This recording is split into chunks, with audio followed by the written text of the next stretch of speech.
നമസ്കാരം. പെരിങ്ങമന ജ്യോതിഷാലയത്തിൻ്റെ നിത്യപഞ്ചാംഗത്തിലേക്ക് എല്ലാ ജ്യോതിഷ വിശ്വാസികൾക്കും ഒരിക്കൽ കൂടി സ്വാഗതം.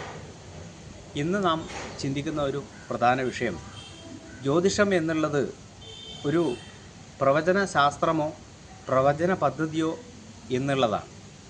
ജ്യോതിഷത്തെക്കുറിച്ച് പറയുമ്പോൾ ഒരു വിശാല ചിന്താധാരയിലൂടെ പദ്ധതിയിലൂടെ മാത്രമേ പ്രവചനങ്ങൾ പറയാൻ സാധിക്കുള്ളൂ എന്നുള്ളതാണ് വളരെ അടിസ്ഥാനപരമായിട്ട് ജ്യോതിഷത്തെക്കുറിച്ച് പറയാനുള്ളത്. ജ്യോതിഷത്തിലൂടെ പരിഹാരങ്ങൾ ചെയ്ത് ജാതകത്തിലുള്ള ദോഷങ്ങൾ മാറ്റാൻ പറ്റും എന്നുള്ളത് ഒരു മൂഢസത്യമാണോ?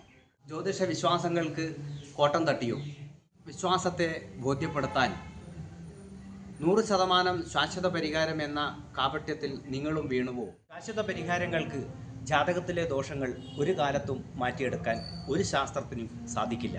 പരിഹാരം എന്ന വലിയ കാപട്യത്തിൻ്റെയും അന്ധവിശ്വാസത്തെ ദൂരീകരിക്കുന്ന രീതിയിലുള്ളതായ പ്രവചനശാസ്ത്രത്തിലും നിങ്ങളും വീണുപോയി.